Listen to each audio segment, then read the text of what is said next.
Meet a man who calls both the PD and the Strand home. Coming up next on Carolina People.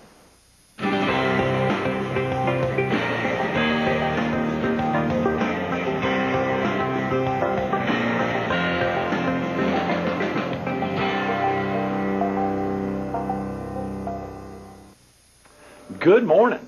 Welcome to Carolina People. This morning we're at the Montross Conference Room at the Horry Georgetown Technical College Foundation. We're focused on the South Carolina Commission on Higher Education, and we're visiting with its chairman, Dalton Floyd. Good morning, Dalton. Good morning. Thanks so much for getting with us this morning. Appreciate you inviting me. It's so exciting to think, and I'm really looking forward to learning about the Commission on Higher Education, but think about so many activities going on here in the county and in your home county, Florence County, which of course are the two big counties of my viewing area. It's just exciting to bring all that together and to bring you in to highlight that. And I think your law firm actually serves both Horry County as well as Lake City. We have an office in Surfside Beach and serve Horry and Georgetown counties from that office, and we have a branch office in Lake City, which is my hometown. It's in the lower part of Florence County, so we do work in Florence, Williamsburg, and Clarendon County from that office. Now, do you travel to Lake City often? I used to, but we have an attorney there full-time now, so I don't go as often as I used to go. You've been practicing law quite a while, Dal. Not to age you, but right. I mean, not to date you, but it looks like almost 40 years now. That's correct. It's amazing. I enjoy it. Are there parts of it that you particularly, seeing the law change over the last 40 years, some of the biggest changes in the law have probably been, what would be the three biggest changes when you think about the law and the changes within the state or on the national scene? What are some of the things that are really... Well, technology, obviously, a lot of changes with that, and it's compressed the time that attorneys have to do things. You can't say it's in the mail, because you get emailed and clients know they want instant response. So I think it's created a lot more pressure and stress on attorneys in having to, get documents ready and get it all approval from everybody, and the computers and emailing has contributed to that. And when you think about getting in the law in the first place, had your family been in the legal profession? No, I was the first lawyer. We had some doctors in the family, and I kind of broke new ground, I think, and was the first lawyer in the family. In my father's family, there were 11 children. I had a number of aunts and uncles, but there were several that were involved in the medical profession. I have a cousin now that's a surgeon in Florence, Eddie Floyd. Of course. I was about to ask you. I was just thinking that must be a good relative. Oh, it is. Yeah, Eddie and I have been real close. There are quite a few other names that come out of Lake City. We think of Ron McNair, Darla Moore, others who still spend time in that area. Darla's father, Gene Moore, was my football coach. Is that right? And I can remember that well because he played professional baseball. And in addition, he was all-Southern for Clemson as a center in football, but he played professional baseball. And when he finished playing professional baseball, retired, he came back to Lake City and helped coach football. Of course, his position was center. I was a junior in high school then, and played center, and that was an unenviable position to be in because he made it real tough on me that year, I think. I could center the ball and know when the snap was, and he would be in front of me, and I would end up on my rear end because he was so quick, with it. But it was interesting to have him, as a coach. But that was Darla's father. Now, I was just thinking, your father, one of 11. You all must have still some family there in Lake City. We do have a lot of them in the PD area. So have a lot of cousins. There's only one left in the family, but the aunts and uncles. Right. What are the family reunions like, or what have they been like? It's been gigantic. We try to get together at least once a year, and it's real good to see everybody at that time. That's exciting. Where did you go to school, Dalton? I went to Lake City High School and then went to the University of South Carolina, my undergraduate education and law school there at the university, and finished there in 63. Oh, yeah, that's right. I know I said 40 years. I hate to say it, but it's because I saw that 63 on there, and I think I then saw you went into the United States Air Force. I did. When I had to be, I was in the ROTC and received a commission when I finished undergraduate school as a second lieutenant, and I had a deferment to go to law school. And as soon as I completed law school, which was in 1963, then I went into the Air Force, and my first and last assignment was in Accra, Turkey. Is that right? Mm-hmm. In your early 20s? Right. It was an interesting assignment. I really enjoyed it. Yeah. What in particular was of interest? Well, we didn't have a base there. We had to live on the economy, and we spent a great deal of our time in Turkish court. Turkey was part of NATO, and they have a NATO status of forces agreement, which means that if an American gets in trouble in Turkey, they can be tried in Turkish court. Of course, that's fine if you're in England to be tried in a court there, but there was a lot of concern with our citizens being tried in Turkish court. Mm-hmm. So we had a Turkish lawyer who was a professor in the law school there that worked with us, and we spent a great deal of time representing United States citizens in Turkish court. Mm-hmm. In addition to regular court martials and duties that you would have in the Air Force. Sure. Dalton, when folks hear that word JAG, they hear. Will you just give the viewer a quick plot summary on exactly what that means? A JAG. There's a Judge Advocate General's Corps, and it's the attorneys. The legal part of the military. Right. We had ours was a base office, and we had 3 lawyers assigned, but we had to render legal assistance not only to the Air Force there, but the Navy, Marines, Army, anybody stationed in Accra. So it was. I got a lot of travel out of it, both in the Middle East as well as in Europe. And for a young fellow right off the farm, it was interesting to have that opportunity. That must have been amazing. Now, did you have any family with you there over in Turkey, or all of them were back? I did, yeah. My wife was with me, and I had a daughter that was 3 years old at the time. Is that right? Mm-hmm. Golly, does she still have any, or do you and your wife she still remembers, talk? Yeah. She remembers some. Y'all still talk about Turkey? That's correct. My wife, I was divorced, and my wife now has not been to Turkey with me, but my daughter remembers very well being there. I'm sure it must be amazing. It was. Be amazing. Good assignment. Oh, absolutely. Absolutely. Returning to the States, did you get back into practice there in Lake City? Or? I did. I went to practice with Leroy Nettles. He and George Tommy had a firm, and I went into that firm and practiced there with them for maybe 5-6 years, and then went out on my own and had established an office here at Surfside Beach and kept the office in Lake City. So you mean in the early 70s, late 60s? Well, 73, I think, is when I came down. Mm-hmm. That's amazing. Of course, that was an interesting time looking at, the south end of the beach then and now. Right. The changes are just dramatic. For instance, there were no condominiums in Horry County, or at least on the south end of the beach at that time. There was hardly any development at all on the west side of Highway 17 business. The bypass was not there at that time. Right. And Ocean Lake's family campground had just gotten started in 71. That's correct, right? Yeah. Mm-hmm. So it was just a couple years ahead of your arrival. Yeah, and a little bit later, Lakewood Campground. In fact, the Perrys are from Lake City. Is that so right? I knew Carl Perry, who established Lakewood Campground. Sure. Actually, Donald was with us on the show about a month ago when we were focused on the horseback ride-a-thon for the American Heart Association. Right. And that's a good segue into, I think he was telling us about his involvement with a community bank, right, which I believe you and Tommy Bouchette and some others. Yes, several of us on the south end felt a need for a community bank in that area, and we established Sun Bank, which is at Merle's Inlet and doing real well. We're in the 3rd year now. But it's been received real well. This, of course, is owned by the people in the community. Right. And I think everybody likes a community bank, and it's done real well, and we have, a lot of hopes it'll continue in the future. And you all not only have an office in Merle's Inlet, right there near the Horry-Georgetown County line, but also down in Georgetown. Yeah, we have an office in Georgetown, Big too. presence. Of course, maybe hope to expand some more later, with some other branches.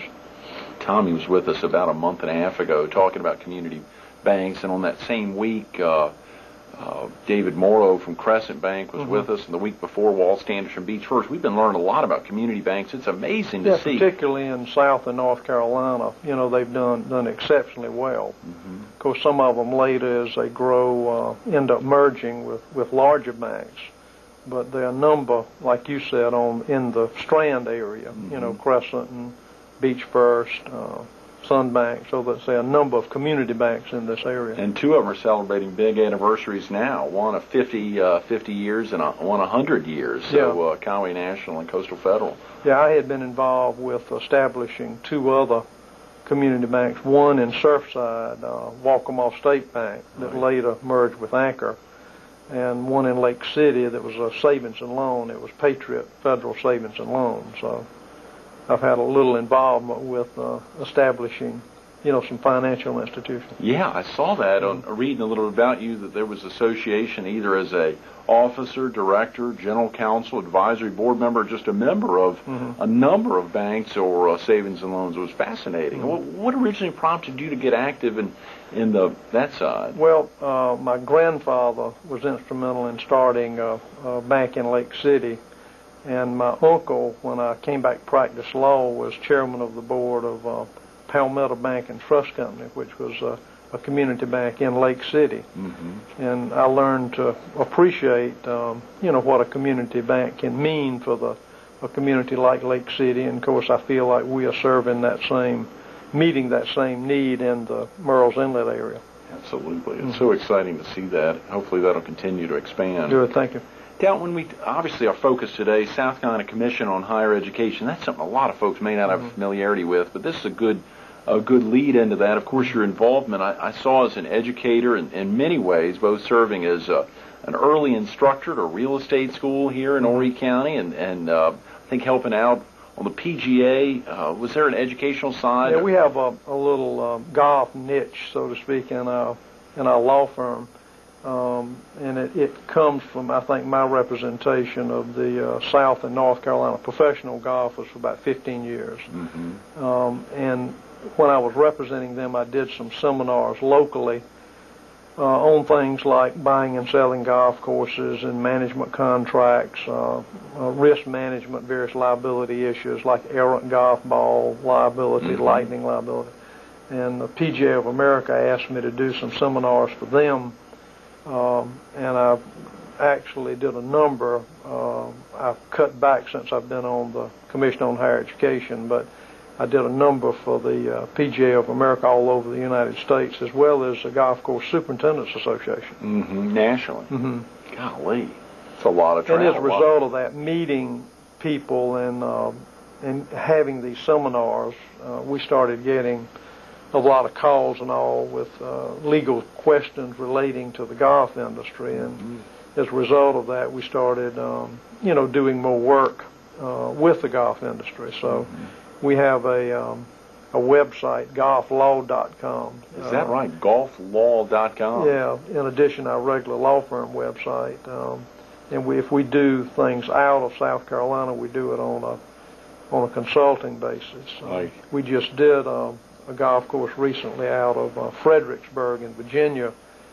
Gary Shaw, who is a local golf course owner here, along with Dean Beeman, who was headed up the PGA Tour for a number of years. They did a golf course right out of Fredericksburg with it. But of course, golf is big in the Grand Strand area, and they have peculiar legal problems. Oh, yeah. So it's been interesting. I enjoy playing golf, so it's been an interesting little niche for us. Now, being a player yourself, being a golfer yourself, have you ever come across an instance where you could have been potentially involved on the legal side, and being able to look at it both from a legal side as well as someone who's, not to put you on the spot there, but that aspect, notice, there's always something. Errant golf ball liability. Where we live at Ouachita Plantation, I get, maybe 6 to 10 balls a week in my yard. Of course, the golf course was there prior to the home being built, so there was an assumption of risk, with it. But I get a few broken windows, that sort of thing, occasionally. Yeah, I'm sure. Golly.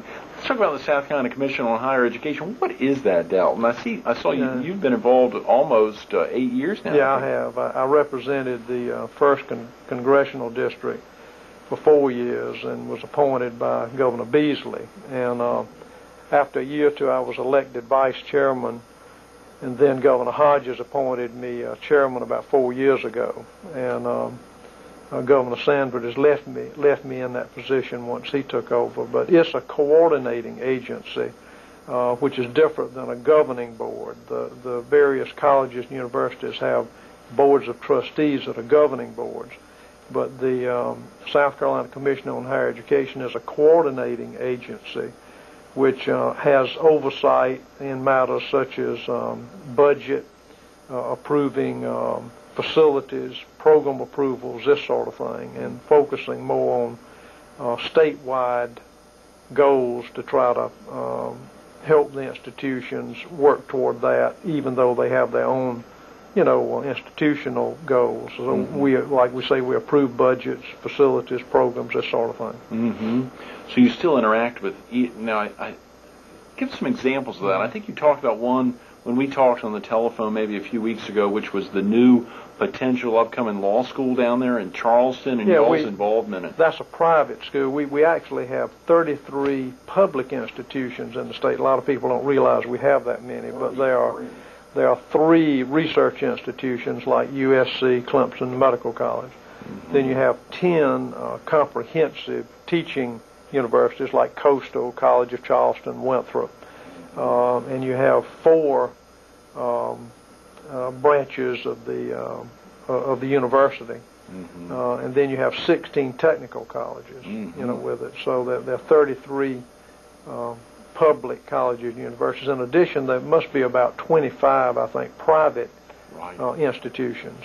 The Charleston Law School is a private institution. It's not public. Mm-hmm. But we do have to grant a license to private institutions, and they applied for and received a license to operate that law school in Charleston. And so they apply to y'all as well as other bodies for approvals? They have to American be, Law Schools, obviously, they have to get certifications and this sort of thing, but to operate in South Carolina, they have to meet the license laws that we have, which are, designed to protect the public. Right. And so the South Carolina Commission on Higher Education is the vehicle to do that. That's right. But it's all on the post to high school level. Yeah, it's after high school, right. Mm-hmm. Mm-hmm. How interesting to think about that. Now, and y'all meet on what regular? Meet once a month, and of course, have various committees, that operate. But the meetings are just held once a month. We also have a foundation that has certain activities that benefit all the colleges and universities, both private and public. The reason I mention that is in March we are having an annual campus safety forum, mm-hmm. Which will be held at Coastal. I think it's around March 10th through the 12th. And we were happy that Coastal is going to host that. Yes. But we'll have people attend from out of state as well as in state. But this is, focuses on campus safety, whether it's alcohol-related problems, rape, any incident that could happen on a college, to help educate both not only security people but administrators and parent students. We have a student forum, so it serves the need of something that everybody is interested in.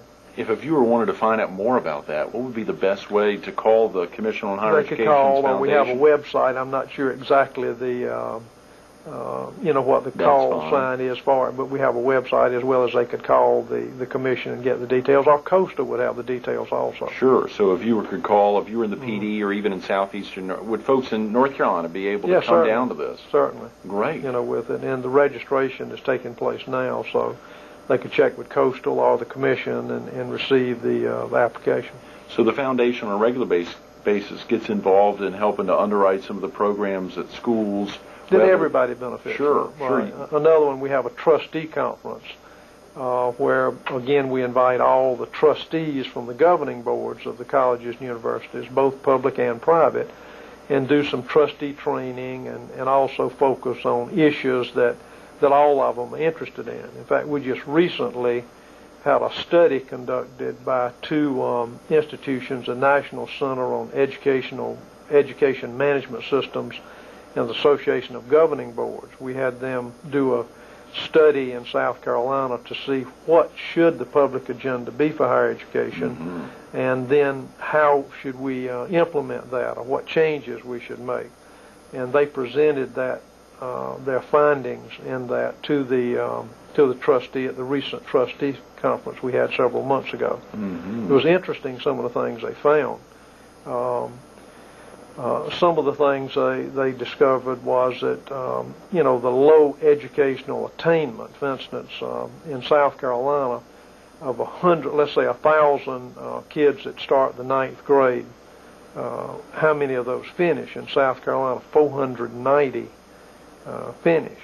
So you can see in the normal 4-year period. We are 50th in the country in the number of students that start the 9th grade and finish. So we are not getting enough children through receiving a high school education to get in that education pipeline. Now, Dalton, I've heard Dr. Engel use that figure, but one question I always had from that is that finishing in the 4 years, or is that finishing at all? That's finishing, with it, but there is a period of time there. Right. And I think it's longer than 4 years. Even in 5 years. Yeah, I mean, that's right. Students starting 9th grade and finishing within 5 years. That's correct. And the number of, I think 5th in the country in the number of people that do not have a high school education, and we 44th in the people that have a college degree, a baccalaureate degree. So we need more people, attaining, taking part in higher education and getting a degree. That's why it's so important. It feels so good being here at the Horry Georgetown Technical College Foundation office to know whether it's the 16 schools in the technical college system throughout the state, or the 4+ schools that you talked about in the USC system, as well as the other 20+ private schools and other public institutions in the state. It's amazing to see the impact they can have in communities if folks just recognize that need to go. Yeah. I think people aren't aware of the fact that there's a real correlation between education, particularly higher education, and a lot of things like income, per capita income, health, crime. I mean, statistics show that the states that have a higher percentage of their population with baccalaureate degrees have less problems in the way of crime, health. They have higher income, better jobs. So it does relate directly to those things that we all are interested in. And Dalton, you sound exactly like another Lake City native, Darla Moore, who talks about the relationship between education and economic development. I think she was clear in saying there is no relationship between education and economic development. She said education is economic development, and I think it is. I mean, I think we have to focus on that. I mean, our budgets have gone from we've been cut like 18% in the last 2 or 3 years in higher education. We are almost back to the point that what we were receiving 10 years ago. It's right at $599 million, I think, and 10 years ago it was $543 million. We were up to like 781, so there's been a substantial amount of the public funds going into higher education that have been cut in the last 5 years. What could a viewer do? I think they can let their legislators know that education is a priority and that they would like to see more money put into higher education. The tuitions, as you know, have increased like 60 to 70% in the last 5 years with it, and that means the students are bearing and parents are bearing a higher percentage of the cost. I mean, now they up to like 45% of the budgets of the institutions are having to be paid with tuition, where before it was 32% 5 years ago. I know the state, the money, we have money problems obviously with it, but if you had to choose priorities, I would hope that the legislatures might look a little bit at education being a priority. So it would be the state legislators, the state senators, and House members. That's who viewers would need to contact. That's true. Assumably this would be the same thing in North Carolina. I mean, there's similar issues. Sure. Yeah, all the states have had problems, and and most of them have cut their education budgets, not as substantially as ours in some cases. I mean, we've taken substantial cuts in South Carolina in higher education. I was excited to see, Dalton, you've been admitted to the Florence School District number 3 Hall of Fame, which is very exciting. When you think about secondary education, or when you think about, let's say, K through 6, do you remember your early teachers? Do you remember, let's say, your first grade teacher? Yeah, I think all of us remember teachers that made an impact on us, and that meant a lot to me to to receive that. I don't know how well deserved it was. I think sometime if some of my teachers in school knew I was chairman of the Higher Education Commission, I don't know how they would take that. Early childhood influence, Dalton. When you think of folks that really obviously Coach Moore on the football field, folks that really meant a lot to you and helped pointed you in the right direction, I think. Do you remember some of those? I mean, yeah, of course, my father always had a lot of influence on me. He believed in giving back and made sure that I've got one sister that we understood part of what we were supposed to do is give back to our communities, and I think my service on the commission is part of giving back, and that was just instilled in me at a young age that I needed to do that. You heard a couple of messages that are very clear. Give back to the community. Let your legislators know that education's a priority.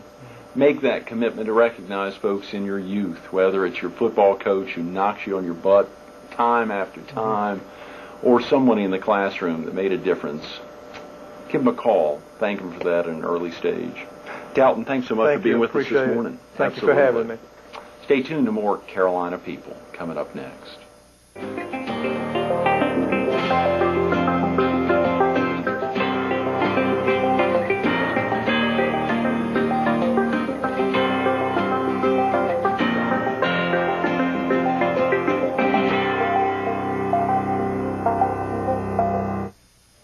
We want to thank Dalton Floyd and all those early childhood educators in South Florence, Florence District 3, for making today's Carolina People so special.